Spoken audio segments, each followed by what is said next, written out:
Welcome to Confessions of a Terrible Leader, where real leaders share the raw truth about the lessons they learned the hard way so you don't have to. Join our host, Layci Nelson, founder of Transcend Leadership Collective and former terrible leader. Every leader can become worthy of being followed if they are willing to put in the work. On this podcast, we share the messy stories and behind-the-scenes reality of what the work actually entails. We welcome you to this community of revolutionary leaders who believe honest communication, healthy conflict, and building cultures of acceptance, respect, and trust are not only possible, but non-negotiable for cultivating world-class teams.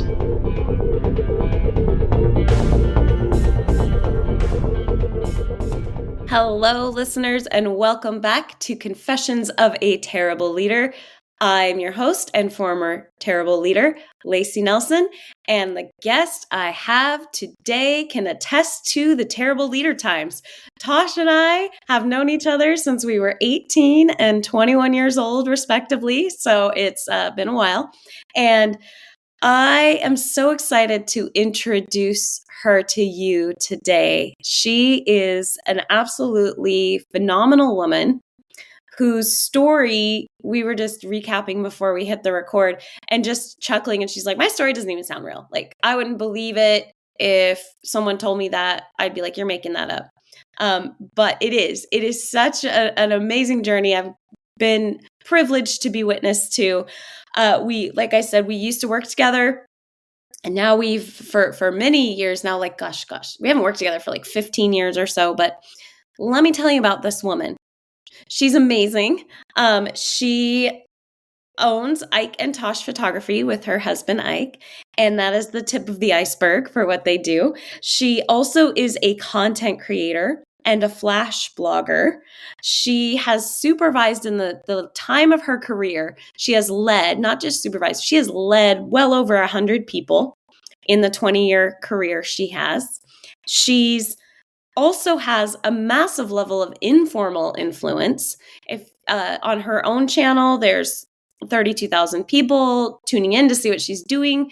And then if you take the combined platforms from all of their ventures, they have about 250,000 people, so the size of a town, that are coming in to see what's going on. I tell you all of this to set the stage so you can understand the amount of impact, influence, leadership that's happening on the day in, the day out. And as Tash is going to share some with us and just the unfolding of her story today, you're going to know why. You're going to know why. That's all I'm going to say. I've talked way too much. Tash, welcome to the show. Thank you for making time today. Thank you for having me. I'm so excited to be here with you. I leave an introduction? I don't know that I could write that well about myself, so thank you. You are very, very welcome. Okay, so we're going to dig right in. Tell me, currently, how do you we'll start with today, and then I think we'll reverse engineer. How do you understand yourself in the roles that you're in today? In what context do you lead currently? Gosh, that's a really good question. I think when I think about all of the things that I do and where God has me in my life, I feel like my job is to leave things better than how I found them. And so I lead from that point of view, just kind of showing up and trying to be an example, trying to encourage, trying to show people what is possible. It's kind of different because I'm not like in a workplace setting. A lot of the leadership that I'm doing now is very much like virtual, online, it's influence and things like that. But I take my influence like very seriously. And I also take stewarding my platforms of social media very seriously. And I'm always thinking about the person who may be watching me or listening to me or hearing me. And I know the power of social media. I know the power of social proof, and that you could say something, do something that can change someone's life forever. And so I lead with that mindset that everything that I say is landing somewhere. Everything that I do is exempling a way of being, whether it's a young girl who is looking for someone to look up to, or whether it's a mom who is absolutely exhausted, who has dreams that they've like deferred, or whether it's somebody who is doing really, really well and ready to pivot to the next level. I hope that by watching me, they find themselves or a piece of themselves in me, and that I am a representation of what is possible. That's beautiful and inspiring for me personally. Your story is personally inspiring for me. So for our listeners that might not know, tell us a bit about your childhood. And I'm asking this because you shared with me again before we hit record, like I can't really separate my leadership from my story personally. They're so intertwined, and that is such a high level of self-awareness that I know you've worked hard on that. Especially, I know recently you've been on a journey really digging into that in all the uncomfortable places, growing that self-awareness. It sucks when you're in it.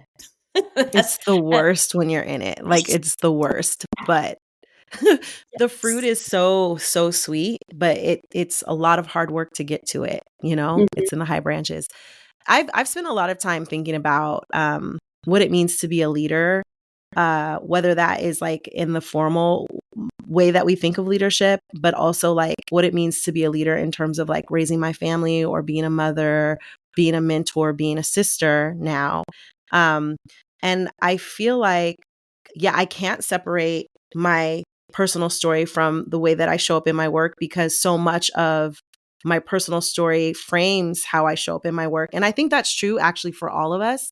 I just think, like you said, it's self-awareness, and like people don't generally merge the two. I've not had the luxury, especially of the last 15 years, of separating my personal life from my actual business life, because I've been on my own. I left the workplace. Actually, the last job that you and I worked together was where I was when I decided to step out on my own. And I was 27 at the time. So much of, and I'm 41 now. So just so you guys have like a context of like the big picture. And so much of what drove or drives how I show up in the world is how I came into the world. And so I was raised and aged out of the foster care system. My mother is developmentally delayed, so she was not able to raise me. And my father was not. Like there was never, I didn't even have context for a father. That just was never really a part of my identity. And my mom was also given away at birth. So you've got two generations of a family line that's been separated. And I had an acute awareness of that my entire life. There was never a time where I did not know that I was different, that I was separate from where I belonged, and that I did not belong where I was. That was always kind of an awareness of mine, and it shaped my whole worldview, that I was a foster child and that was my story. And while I stayed with the same family most of my life, I never acclimated to that family because there was always distance. And that created like this desire for community, and this desire to feel like I belong somewhere. And I think that when we like experience those deep wounds, we tend to run away from the things that hurt us, right? So like if I'm used to being rejected, or I'm used to being on the outside, I'm probably going to protect myself and not lean into relationships and like avoid that. But for whatever reason, I didn't do that. What I did is I started cultivating and creating community around me. That's something that I can think of, like being a really small girl and just being able to like point out or find the people who saw something in me and like kind of gather them, and have them kind of be my support around me. And while I was doing that, I also learned how to be that for other people. And I remember being very, very young and mentoring or like standing in the gap for like the young people around me or whatever. So where people tend to run or go the opposite direction, I leaned in, and I just was like, when I'm in a space or when I'm around people, I always want the people that are around me to feel like they belong. And that's how I always have led in Yeah. every work situation that I was in. Yes. You are, without a doubt, the first person that comes to mind for me when I think of the Maya Angelou quote, which I'm probably going to slaughter and not say it verbatim, but people won't remember what you said or what you did, but they'll remember how you made them feel. And I know for myself personally, and also having the privilege of watching you engage and interact, even at a very young, we were both very young, you have this magnetic quality that you could see that being lived out because you make people feel like $1 million. Like when you're talking to them, they're the most important person in the room. And that is something I've learned from you, and I continue to try to emulate in my life. The power of making people know that they matter and they're important, but it also comes from such a deep place of authenticity. Like you can't fake that. People know if it's sincere or not. And You're it's gonna make me emotional. Like that's like the biggest compliment. People are so precious. And I don't know that I actually even realized that until maybe the last 10 years, but it's like such an honor to be in front of someone. It's such an honor to be able to speak into someone's life and to be received by them. And I think that we don't recognize what a privilege it is to have influence over people and how important it is to cherish that. So thank you for saying that, because that actually means something to me and it really matters. So sorry, carry on. My bad.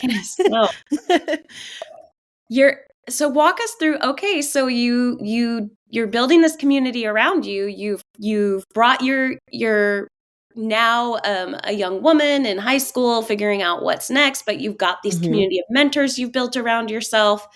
What happened next?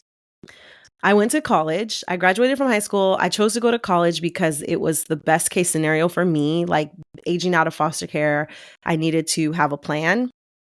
And the best plan was to go to school because there's room and board and there's food and all the things. So I went to college on a cheerleading scholarship. I went to like a small liberal arts college in Portland, Oregon. And that is really where I feel like I learned a lot about, I guess that would be like the first chapter of like figuring out who I was and who I wanted to be in the world. And I remember being at that small college and really feeling uncomfortable in the space because it was like predominantly Caucasian and it was very like right-wing fundamentalist, like Christian college. And a lot of the ideals that people held didn't really match me and honestly were harmful to me because of my upbringing and just the things that I remember always bucking the system and kind of being like, that's what I do. Is that and really kind of like really loving the space and loving the people, but also kind of like being an outlier. And I think that was the time where I learned that being on the outside didn't have to be like an isolated thing. It didn't have to be a lonely thing. Like being on the outside actually just creates or highlights or spotlights that you're different, and it allows people who are looking for you to find you. And so instead of fighting it or seeing it as like, oh man, I'm on the outside and I'm so lonely and people don't get me, I just like amped it up even more. And it helped me to be a lighthouse for people who also shared the same ideas or had the same background as me, who didn't feel safe in that environment but needed a place to go. And so over the course of those 4 years, like I was very different, but I was respected in my views and things. And I ended up being the very first African-American student body president at my college. I did not know that. It was a really fun time. And then while I was at the school, I decided that I really wanted to come back to Tacoma, which is where I'm from in Washington, because I remember growing up and really having a lot of really beautiful relationships with like white women who were speaking into my life and who really cared for me a great deal. But I couldn't remember any strong African-American women who stood out to me and who were mentoring me. And I just was like, I want to go back home.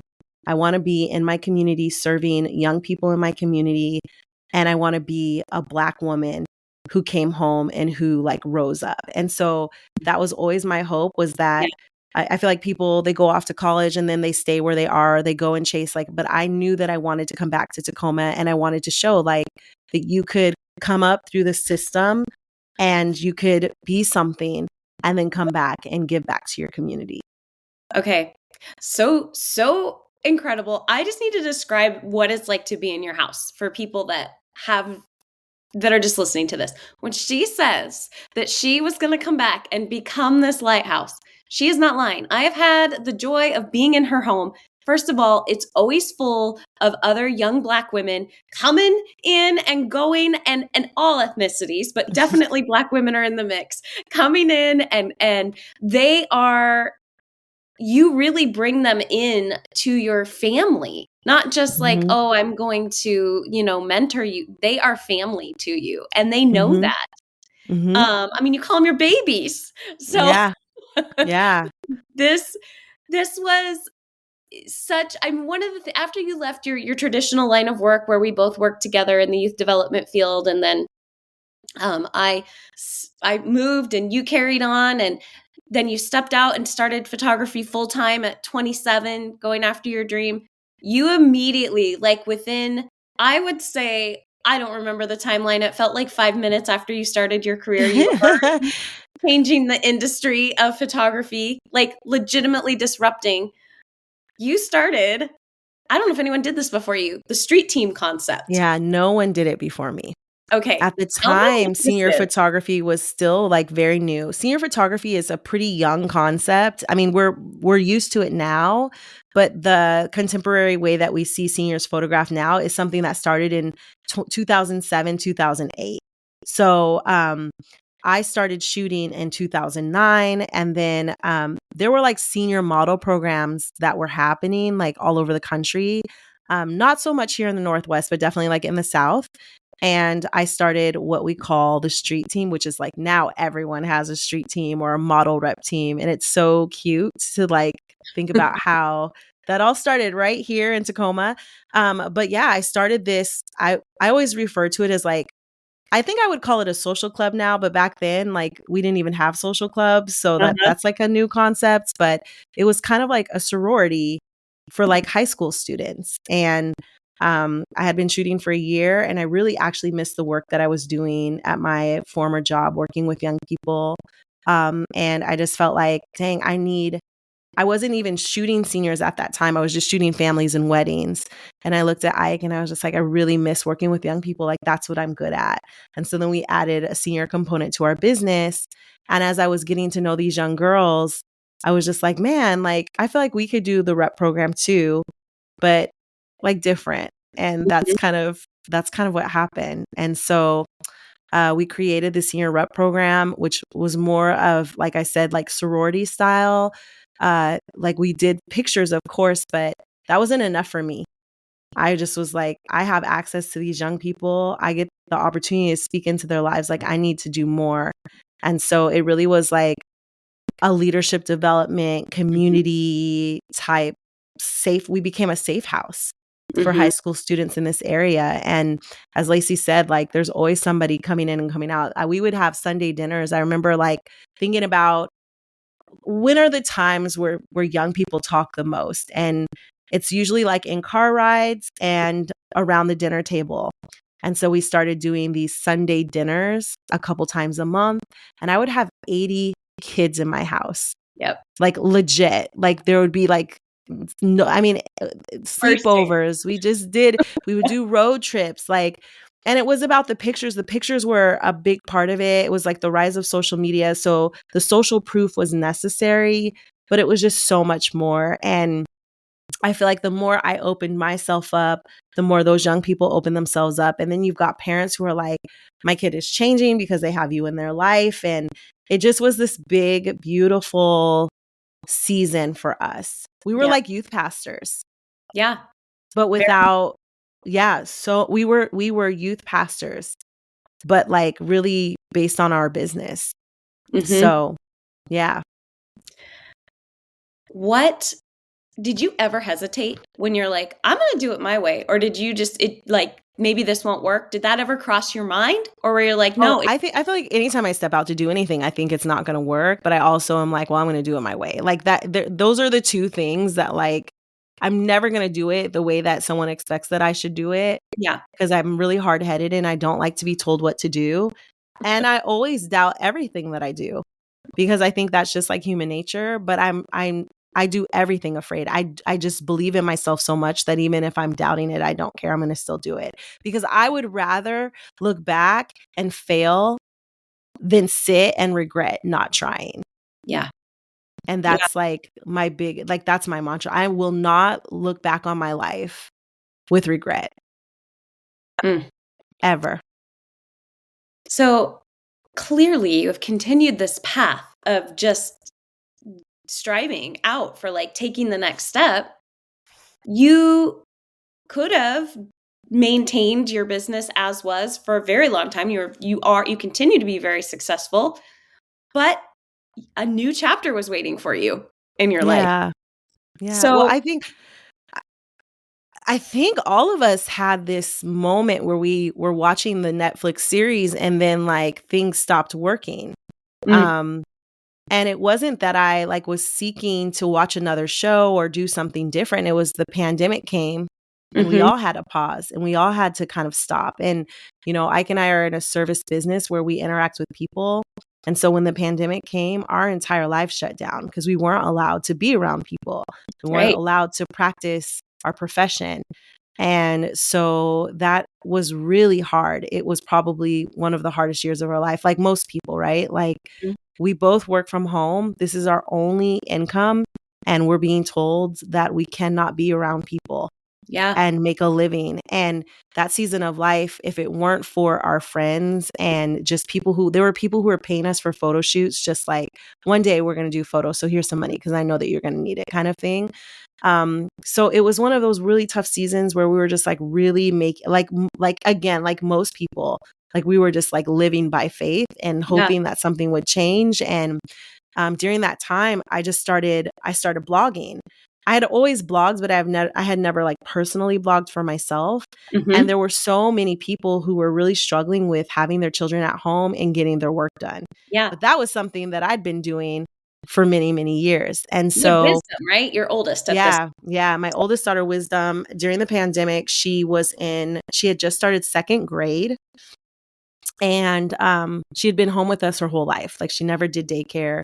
So I've had to learn how to run a business with my kid home. In fact, like we had to work so hard to run a business with her home. She became a part of our business and was integrated into it.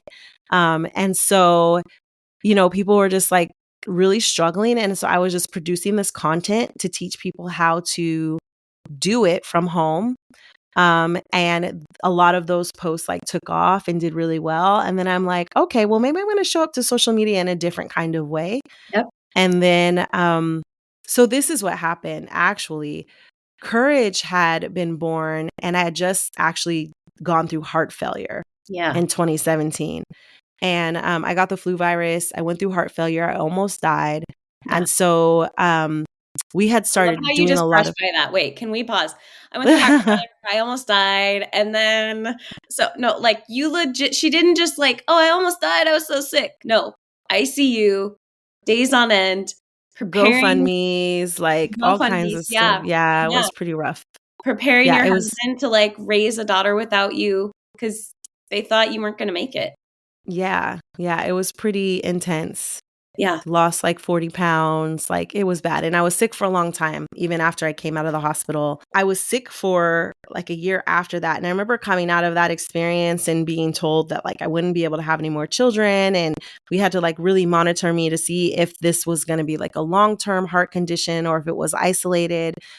Spoiler alert, it was like acute and not chronic heart failure. And it was isolated and it was the flu that like threw my body into a whole chaos or whatever. And I think up until that point, I had assumed that I feel like we use being sick with a cold and having the flu like interchangeably. Yeah. So all of this time, like I was like, well, everybody gets the flu. Like, this is not a big deal. You guys, everybody does not get the flu. And the flu is a really big deal, and it can really be fatal for a lot of people. Yeah. And I've learned a lot about how the flu works and how it can really cause a lot of chaos for people. Mm-hmm. And that's what it did for me. If I remember right, you were like driving to the airport to get on a plane. Yes. I was going to get on a plane, and I would have died on that plane. You thought you were just like, I'm just sick. I've just been sick for a while. I'm just going to push through. Like so many of us do. Yeah, it was wild. And it was a Monday when I went to the hospital. And they were like, something's going on with your heart. But like, I hadn't eaten for 2 days. I was like sweating. I didn't look good, but I was like, I'm just tired. Like, just stupid, just young and stupid. So anyway, I learned a lot. And, that story was really pivotal for a lot of people because I actually was quite healthy going into that, and had no prior like health conditions. But I learned a lot from that. And also like I learned a lot about I feel compelled to share this actually. For months, I needed to get life insurance, and I knew that I should have gotten life insurance, but I kept putting it off, just young and dumb. Mm-hmm. And this situation happened, and it's been 6 years. I just became eligible for life insurance again. Wow. Had I not like waited or delayed, I didn't have a will going into that situation. I didn't have like medical release. I didn't have there were just so many things that I didn't put in place. And as a business owner, like I should have, we didn't have a plan for our business. What happens when I'm the person that runs the business and I can no longer run the business? Mm-hmm. Like there were so many things that we didn't do just because first of all, we're first-time business owners and we didn't have anyone in our lives who was running a business to like guide us or to teach us. And that situation for me was life-changing on a personal level, but it also was life-changing on a business level. Like when you get those promptings inside to be like, let me make sure I have these things in place, or let me don't put it off, just do it. Mm-hmm. Because it was crazy. I came out of that situation with millions of dollars of hospital debt. I couldn't work for a year because I could barely walk. For like 6 months, I couldn't use my hands because I ended up getting reactive arthritis. There were just so many things that I didn't do that I should have done. And then our business was in a tailspin. What do you do when you're out and your partner becomes your main caretaker and they also can't work? So I think part of being a good leader is starting at home. And leading from at home and making sure you have those things in place too before you go out and try to lead other people. So that's my little call to action for anyone that's listening that hasn't set up their life in that way. So I would so what I'm hearing is you have a strong mindset. You have a lot of things that you just go after it. You get it. You're one of the strongest people in so many ways that so many people know and look up to. You're speaking to man, here's where I did screw up. I didn't have my ducks in a row because, I don't want to say because, but you were really good at going after the big things and the things that felt really urgent. Like, oh, I got to do this now. But urgency in the now was trumping the important things in some regards. Just because it's urgent doesn't mean it's the most important. I think it's the urgency, but I also think it's the sexy fun stuff that we as leaders get excited about, and we don't understand that it's actually the mundane, boring stuff that keeps your business going. Thanks for being part of this community of revolutionary leaders who believe honest communication, healthy conflict, and building cultures of acceptance, respect, and trust are not only possible, but non-negotiable for cultivating world-class teams. If one-to-one coaching, engaging workshops, or strategic planning that is actually useful are anything that interests you, make sure to head over to www.transcendleadershipcollective.com to check out our free resources. Confessions of a Terrible Leader is hosted by Layci Nelson and produced by Mary Scott. Music is by Leif Olson and Mary Scott from the band The Number of Months. Thank you so much for listening. Don't forget to like and subscribe. And until next time, go manage like a leader.